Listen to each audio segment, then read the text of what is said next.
Bienvenue sur ce nouvel épisode de Sous la robe. Je suis très heureuse de recevoir aujourd'hui Valérie Dervieux. Bonjour. Bonjour.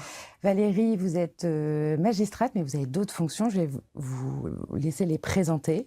Alors, je suis présidente d'une chambre d'instruction à la Cour d'appel de Paris. Je suis également déléguée générale d'un syndicat, le syndicat Unité Magistrat, qui est dirigé par Béatrice Brugère.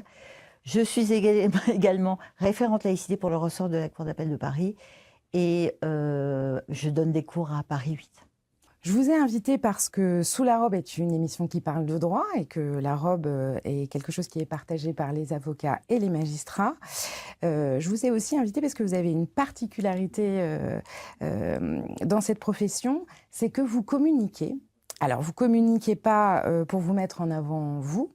Vous intervenez notamment sur les réseaux sociaux, sur des affaires qui sont en général assez médiatiques pour, j'ai envie de dire, remettre l'église au milieu du village, mais en tout cas refaire un point sur les concepts juridiques qui sont en cause.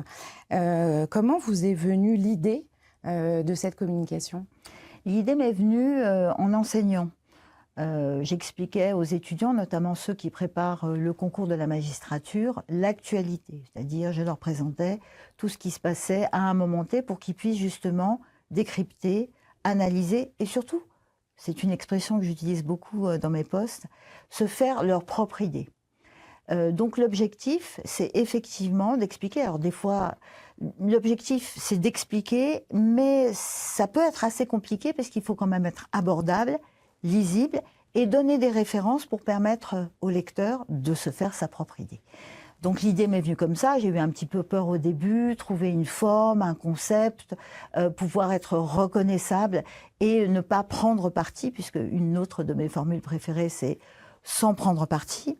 J'ai finalement trouvé un cadre qui paraît adapté et en tous les cas qui est reconnaissable. Et j'essaye de maintenir cet objectif en postant assez souvent des analyses d'actualité. Il y a deux concepts, notamment, qui ont été beaucoup commentés dans la presse généraliste, dans les médias en général, compte tenu des affaires au cours desquelles elles ont été abordées. La première, peut-être, dont on a entendu le plus parler cette année, parce qu'elle a été critiquée, notamment dans l'affaire Le Pen, puis dans l'affaire de Nicolas Sarkozy, c'est l'exécution provisoire. Est-ce que vous pouvez rapidement revenir dessus et nous dire quelle est la question qui est posée au juge au moment de se prononcer sur l'exécution provisoire ? La question qui est posée au juge est celle de l'application immédiate d'une décision de justice, que ce soit une peine principale, une peine accessoire ou complémentaire. Une peine principale, ça peut être la prison, une amende. La peine complémentaire, ça peut être une inéligibilité, je vais y arriver, puisque c'est ça qui a été questionné dans une des affaires que vous avez citées. Et donc, on a des conditions juridiques, on a des motivations à faire, et on doit appliquer les textes en fonction du cas qui nous est soumis et de la personnalité qui est jugée au moment T. Donc la question c'est celle-là, est-ce que l'exécution provisoire, c'est-à-dire immédiate, est pertinente? Est-ce qu'elle est susceptible d'être motivée et par quels éléments? Et puis surtout, est-ce que ça ne porte pas atteinte, et ça c'est une question de principe, de manière disproportionnée, à la présomption d'innocence, puisque au moment où on rend la décision, on ne sait pas si la personne va interjeter appel ou pas.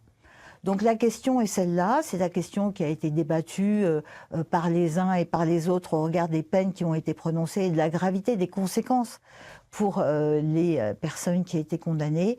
Et les juges y ont répondu en appliquant la loi. L'autre question qui peut se poser, c'est quels sont les moyens qui sont susceptibles d'être mobilisés par les personnes condamnées et leurs conseils pour obtenir la mainlevée de cette exécution provisoire en attendant qu'une décision soit rendue par la Cour d'appel. On y répond de manière différente en fonction des textes.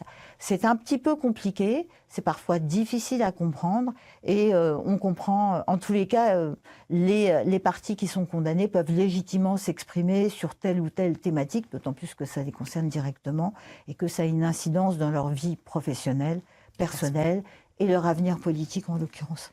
Est-ce que vous diriez que la médiatisation grandissante, en tout cas c'est l'impression qu'on peut avoir de ce type d'affaires, rend le travail des magistrats plus difficile ? Alors, ça ne rend pas le travail des magistrats plus difficile, mais ça en change la nature. Le travail des magistrats, c'est travailler un dossier, préparer une audience, en tous les cas les magistrats du siège, et plus particulièrement ceux qui président les audiences, assurer la police de l'audience, c'est-à-dire faire en sorte que les débats se déroulent dans la sérénité. Ensuite, rendre une décision. Et on voudrait leur demander ensuite de s'exprimer ou de justifier leur décision. Mais non seulement ce n'est pas leur travail, mais en plus, ils ne doivent pas le faire parce qu'ils doivent rester impartiaux et respecter une obligation déontologique qui est l'obligation de réserve. Donc, ça a des incidences, bien évidemment, parce que quand vous êtes sous le feu des médias, qu'on utilise votre nom, qu'on le traîne dans la boue médiatique, la pression est quand même difficile. Et puis, on a aussi maintenant, avec les réseaux sociaux, des personnes qui peuvent menacer ou porter une appréciation qui est complètement, comment dire, hors sol par rapport aux éléments du dossier. Donc, la question qu'on se pose plutôt maintenant, c'est comment réagir? Le magistrat ne le peut pas. Donc, est-ce que c'est le procureur de la République qui le doit, le parquet, ou est-ce que c'est le chef de juridiction? Et on a deux chefs de juridiction, le président du tribunal judiciaire de Paris et aussi le procureur de Bobigny, qui ont publié des articles en disant peut-être qu'il nous faudrait revoir la communication autrement, non pas pour justifier, mais pour expliquer. Et parce que d'une certaine manière, ce que vous décrivez là, c'est un déséquilibre entre les parties au procès qui, elles, peuvent abondamment s'exprimer, et les commentateurs divers et variés, et le magistrat qui, s'il est mis en cause pour la décision qu'il a rendue, doit se taire. Et donc l'idée, c'est de trouver, de ce que je comprends, c'est de trouver un système pour qu'il y ait quand même une parole publique de représentation de la justice. L'autre notion dont on a beaucoup entendu parler cette année, c'est celle d'association de malfaiteurs, qui a été utilisée notamment dans l'affaire de Nicolas Sarkozy. La question que j'ai envie de vous poser, c'est qu'y a-t-il de si particulier dans cette infraction, dans ce délit, pour qu'il pose problème comme ça, ou en tout cas qu'il soit autant commenté? Il est surtout commenté par les avocats qui défendent leurs clients, et ils en ont le droit et ils ont parfaitement raison. C'est une notion juridique qui est complexe, qui a fait l'objet de nombreuses jurisprudences. Bien évidemment, je ne me prononcerai pas sur le dossier Sarkozy, d'abord parce que je ne le connais pas, et qu'en plus, si je le connaissais, je serais encore moins habilitée à me prononcer sur cette procédure. Ce qui est compliqué, c'est d'expliquer une procédure complexe qui a duré de très nombreuses années, à partir de réactions médiatiques a posteriori qui visent à défendre un client. Voilà, j'en dirai pas plus. Non, mais je vois ce que vous dites. Mais c'est une notion en fait qui a été surtout créée pour prendre en considération les infractions en matière terroriste, pour faire en sorte que là où il n'y a pas forcément tentative d'une infraction au sens juridique du terme, on puisse quand même appréhender des actes préparatoires. Voilà. Dans des contentieux qui sont extrêmement sensibles. Alors, est-ce qu'on doit revenir dessus? Est-ce qu'on peut revenir dessus? Est-ce que c'est normal que quelqu'un soit condamné pour association de malfaiteurs sans pour autant être condamné pour d'autres infractions que cette association a pu préparer? C'est un sujet juridique qui est extrêmement intéressant, que je n'ai pas la prétention de vouloir développer ici. Je peux juste vous dire que suite à la procédure et à la polémique, Sarkozy et à la polémique qui avait eu lieu, j'ai fait un cours à mes étudiants d'IEJ pour leur expliquer la notion d'association de malfaiteurs. Est-ce que d'une certaine manière, les infractions récentes, c'est-à-dire qui ne sont pas complètement ancrées dans presque le contrat social, plus personne ne s'interroge aujourd'hui sur le fait de savoir si un vol est une infraction, parce que c'est aussi une infraction extrêmement ancienne. Est-ce qu'il y a aussi un temps d'acceptation de la société de nouveaux types d'infractions nouvelles, de normes un peu nouvelles? Est-ce qu'il y a aussi peut-être ce problème-là? Alors, je ne pense pas que ce soit un temps d'adaptation quand des infractions sont créées. C'est très rare que des infractions soient créées. Il y a premièrement un problème de légistique. C'est la manière dont le législateur rédige le texte et la manière dont le texte s'insère dans le corpus général. Ça, c'est un premier temps. Le deuxième temps, c'est effectivement la manière, puisque nous on utilise le syllogisme, dont on l'applique aux faits. Et le troisième temps, c'est la jurisprudence, c'est-à-dire quelle est la casuistique que les juridictions de fond ou la Cour de cassation en tirent. Et ça peut évoluer. Peut-être que le principal problème, c'est celui de l'instabilité du droit, plutôt. D'accord. L'autre sujet on a beaucoup parlé de justice cette année, on est très content, mais pas toujours en bien, c'est la liberté d'expression des avocats, la liberté d'expression des magistrats. Comment vous voyez les choses ? La liberté d'expression des avocats, elle doit être totale, dans le respect des règles déontologiques. Donc on a vu que sur le procès Mazan, il y avait eu des sujets, et il appartient donc à la profession d'assurer la déontologie pour en fixer les limites. La liberté d'expression des magistrats, elle est définie par l'ordonnance statutaire qui permet une expression un peu plus libre pour les représentants des syndicats. Elle est définie aussi par la jurisprudence du Conseil supérieur de la magistrature. Elle est reprise d'ailleurs dans le petit guide qui est là, qui est la charte de déontologie que mon syndicat a demandé. On avait même demandé un code de déontologie pour que les choses soient plus claires, non seulement pour les magistrats, mais aussi pour le citoyen. Et elle est définie aussi par des décisions de la CEDH, donc ça fait beaucoup de sources. Le 15 décembre, la Cour européenne des droits de l'homme a rendu une décision sur la liberté d'expression d'un magistrat très connu, sur les réseaux sociaux qui avaient, je crois, 40 000 followers, etc. Donc, en fait, elle existe. Elle est même souhaitée sur certains sujets d'intérêt général pour défendre des systèmes de valeurs qui constituent notre état de droit. La difficulté, c'est quand le citoyen considère qu'elle dépasse le devoir de réserve et qu'elle devient politique.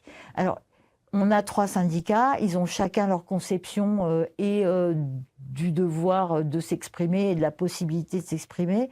Moi, la chose que je trouve vraiment importante, c'est que quand on s'exprime d'une manière ou d'une autre sur les réseaux sociaux ou ici même, premièrement, on respecte son interlocuteur et tous ceux qui peuvent nous regarder. Deuxièmement, on essaye de ne pas prendre position sur le plan politique. Je trouve qu'il ne faut pas donner à voir des magistrats qui auraient des options politiques. Ça me semble compliqué. Et ensuite, qu'on soit susceptible toujours de justifier ce qu'on dit. Et dans mes posts, je donne toujours des références qui sont d'origine diverse et qui ne proposent pas forcément la même interprétation, pour se faire s'approprier. Oui, parce que le scandale du fameux mur des cons, qui date maintenant, on voit qu'effectivement, l'impression que le public peut avoir d'une orientation politique des magistrats est assez délétère sur l'impression qu'elle peut avoir du fonctionnement de la justice. Ça rejoint peut-être ce que vous dites sur le fait que... Cette affaire a été jugée, le syndicat en cause a été condamné. Il ne faut pas que le citoyen, n'importe lequel, quand il arrive devant une juridiction, puisse se demander si le juge va le juger pour ce qu'il pense, pour ce qu'il est, et pas pour ce qu'il a fait. Vous avez à côté de vous amené, on vous en remercie, votre robe, qui est d'ailleurs très belle. Qu'est-ce qu'elle représente pour vous ? Alors j'en ai 2. J'ai 2 robes. J'ai une robe noire qui est un peu mon bleu de travail pour tous les jours, et j'ai cette robe rouge que j'utilise pour les moments solennels, les audiences de rentrée, d'installation. Elle est utilisée aussi par les présidents de cour d'assises. C'est un peu moi, en fait, parce que je suis magistrat depuis tellement longtemps. C'est un outil de travail, c'est une manière de respecter la fonction que je sers, c'est une manière aussi d'incarner la justice. C'est une fierté. C'est aussi un poids, au sens premier. Voilà, exactement. Et c'est toujours impressionnant, c'est-à-dire que quand je mets ma robe, je deviens ce que je fais, c'est-à-dire une fonction. Et donc, ça m'oblige et ça me permet aussi de rendre des décisions qui peuvent être très lourdes, qui peuvent porter atteinte à la liberté des personnes. C'est, un honneur et une responsabilité. Vous avez évoqué le fait que vous avez eu une assez longue carrière. Ouais. Est-ce qu'il y a une affaire qui vous a particulièrement marqué ? Alors, j'ai été sur des, entre guillemets, grosses affaires qui ont l'affaire Elf ou d'autres procédures qui ont été un petit peu médiatisées. Mais en fait, c'est surtout les gens qui m'ont marqué et les erreurs que j'ai faites. Des erreurs dans la prise en compte des personnes. Et donc, ou des scènes que j'ai pu voir. Ça vraiment, ça marque. C'est difficile à vivre.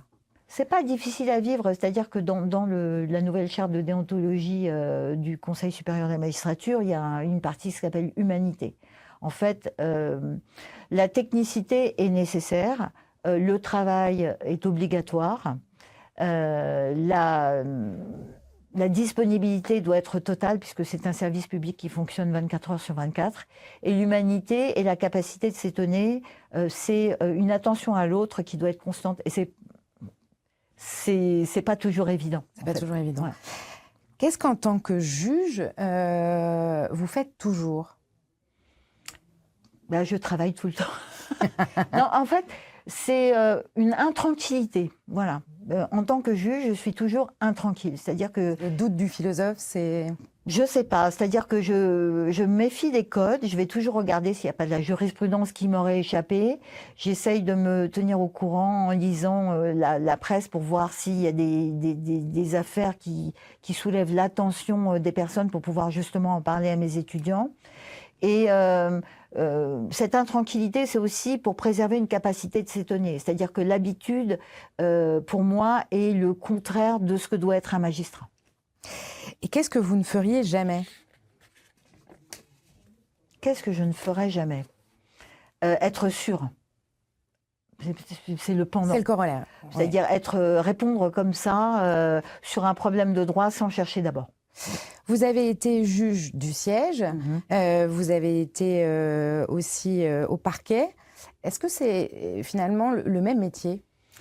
Alors, c'est le même métier sans être le même métier. On tient beaucoup à l'unité du corps. Et c'est vrai que moi, j'ai adoré être au parquet. J'ai vraiment adoré parce que c'est extrêmement proactif, parce qu'on prend plein de décisions, contrairement à ce qu'on pense tout, à ce que oui, c'est pas forcément l'image qu'on a. Ouais. Parce que c'est aussi la participation aux politiques publiques. Quand j'étais à Pontoise, procureur adjoint, je me suis occupée des violences faites aux femmes. Et c'était le moment où il n'y avait pas encore les textes, il n'y avait pas encore le téléphone grave danger. On a fait beaucoup de choses avec la préfecture. Et on va participer avec les élus à des comités, à des réunions pour envisager la manière dont on fait les choses. La hiérarchie n'est pas du tout pesante en fait quand ça se passe bien et quand on a des idées. On peut mettre en place des idées, on peut être créatif dans le respect du droit bien évidemment. Et finalement, d'une certaine manière, on est beaucoup plus libre que les juges du siège. Et ça, c'est vraiment, c'est passionnant. Et pourquoi? Parce que en fait, on met en place des conventions.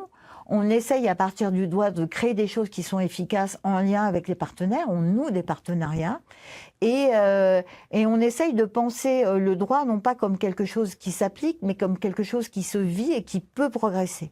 Et d'ailleurs, les principales innovations, elles viennent du parquet. Donc ça, c'est vraiment passionnant. Le siège, c'est le traitement de dossiers qui vous sont soumis. Vous connaissez le siège, vous connaissez le parquet, vous enseignez. Est-ce qu'on peut imaginer un jour que vous puissiez devenir ministre de la Justice? En tout cas, est-ce que c'est quelque chose qui vous intéresserait? C'est la question, hein. 1 euro TTC. J'ai fait plein de choses. Je pense qu'il y a des gens qui sont beaucoup plus doués que moi pour faire de la politique. J'en connais une notamment que je ne citerai pas, mais voilà. Ce sont des métiers passionnants. C'est pas le même que le mien. Je ne fais pas de politique. En fait. Et là-dessus, vous avez une préférence en tant que magistrat entre les ministres de la Justice issus de l'avocature et les ministres de la Justice issus de la magistrature ou finalement non? En fait, ce qui est important pour nous, c'est que le ministre de la Justice a un poids politique pour aller négocier avec Bercy les augmentations de budget. Voilà, ça c'est déjà quelque chose. Ensuite, ce qui est important aussi, c'est d'avoir des ministres de la Justice qui soient capables d'appréhender le terrain en s'entourant bien ou en y allant aussi directement. Donc chacun a sa personnalité, chacun a ses avantages et ses inconvénients. Oui, il n'y a pas de corporatisme spécialement. Et donc, moi, j'ai quitté un syndicat quand il a dit que c'était une déclaration de guerre que d'avoir nommé un certain ministre de la Justice comme ministre de la Justice. Ça m'a profondément choquée. C'est pas aux magistrats de choisir leur ministre de la Justice. Les magistrats et les syndicats doivent faire en sorte de pouvoir travailler avec eux. Est-ce qu'il y a un principe qui vous tient particulièrement à cœur? C'est la sérénité, en fait. C'est le principe de... Pour une intranquille, c'est la sérénité. Oui, non, mais en fait, on doit être intranquille et assurer la sérénité des débats, par exemple, ou assurer la sérénité des... C'est pas un principe, le principe qui me tient particulièrement à cœur, c'est bien évidemment le contradictoire, parce que la première fois que vous arrivez, quand vous êtes magistrat, je me rappelle très bien quand je suis arrivée jeune magistrat de 23 ans sur mon premier poste, on écoute une partie et on se dit, bah, il a raison. Puis on écoute l'autre partie, on se dit, ah, bah, il a raison aussi. Puis on regarde le dossier et on se dit, c'est autre chose. Le contradictoire, c'est vraiment la substantifique moelle de notre fonction. Il y a un mouvement qui a commencé il y a plus de 20 ans maintenant, mais qui s'intensifie en matière pénale, qui est en train de transformer cette matière de manière assez profonde. C'est la justice négociée. Oui. Donc il y a eu d'abord la CRPC, puis la CJIP, et puis un développement assez conséquent de ces outils. Est-ce que vous trouvez que c'est une bonne chose, un bon mouvement ? Je trouve que c'est une excellente chose. En fait, on doit évoluer, on ne peut pas en rester là où on en est, avec les difficultés qui se posent, avec l'impossibilité de traiter la masse dans des délais raisonnables, et puis aussi avec une justice qui s'impose d'en haut, sans que les parties puissent, au-delà du contradictoire, y participer. Moi, ce que je note, c'est quand il y a une CRPC ou une convention judiciaire d'intérêt public, c'est que d'abord, les parties sont impliquées, ils sont nécessairement assistés de leur avocat et ils peuvent formuler des observations sur la peine, sur la reconnaissance des faits, sur la qualification, sur la procédure. C'est un énorme travail pour les avocats. C'est également un énorme travail pour les magistrats qui ne sont pas du siège, qui ne sont pas que des juges homologateurs. C'est également un travail pour les procureurs de la République qui doivent réfléchir les propositions au regard de ce qu'ils connaissent des décisions qui sont habituellement rendues et des propositions qui sont susceptibles d'être acceptées. Donc c'est une manière de concevoir la justice d'une manière non seulement contradictoire mais proactive de la part de chaque partie. Je trouve ça extraordinaire. En plus, d'abord c'est mieux accepté.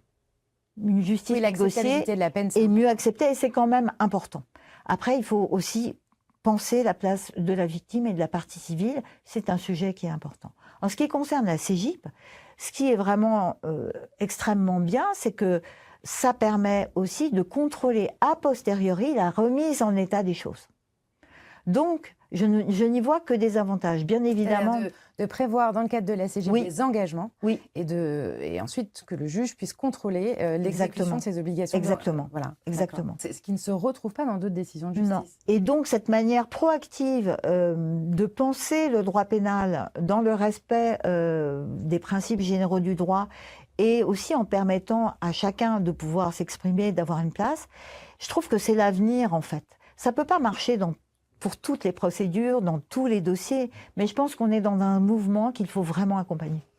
L'une des critiques qu'on entend souvent de la part des avocats, à l'aune notamment de ce qui se passe aux États-Unis, c'est qu'aux États-Unis, parfois, la question de la culpabilité ne se poserait plus.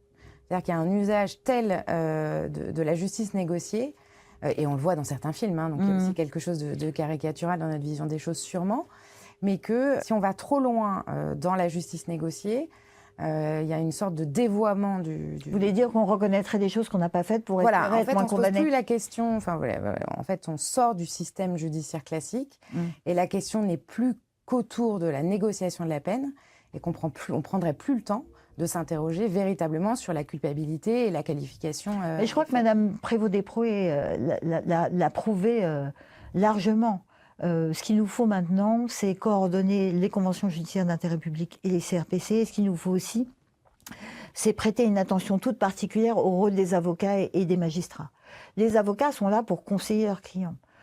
Est-ce que les faits que vous reconnaissez, vous les avez vraiment commis? Est-ce que la qualification correspond à ces faits? Est-ce qu'il n'y a pas d'erreur de procédure qui ferait que la procédure soit nulle? Et là, je vous dis, vous n'acceptez pas parce que de toute façon, la procédure est nulle.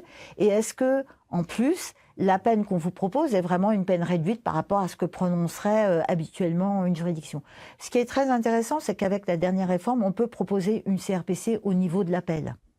Et ce qui se passe, par exemple, à Paris, au parquet de Paris, c'est que, parquet général de Paris, c'est les avocats prennent maintenant contact pour pouvoir négocier des choses, même s'ils ont fait appel sur le tout, parce que, en fait, il y a quand même, comment dire, le sentiment qu'on peut aboutir à une justice peut-être moins lente, plus adaptée, avec un input justement des parties qui est plus proactif. Je pense que on doit évaluer ce qui se passe pour pouvoir envisager d'aller plus loin et que ça restaurera, contrairement à ce qu'on dit, le rôle prééminent des acteurs de justice, qu'ils soient magistrats ou avocats.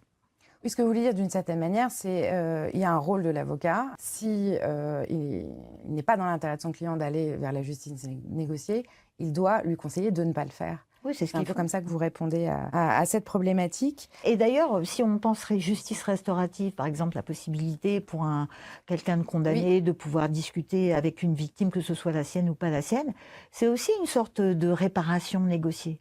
C'est-à-dire que les acteurs de la justice, mais les personnes physiques de la justice, les personnes qui sont directement concernées par une infraction, peuvent échanger. Et peut-être que c'est ça la philosophie, c'est la possibilité d'échanger sur du pénal. A priori, c'est pas très intuitif, hein, le pénal, c'est l'État, c'est le pouvoir à gagner, etc. Pour pouvoir prendre en considération l'humanité qui peut s'en dégager. Oui, donc pour vous, ces deux éléments tendent à rendre la justice plus humaine. Et donc, c'est pour ça que vous trouvez ces tendances plutôt progressistes et bienvenues.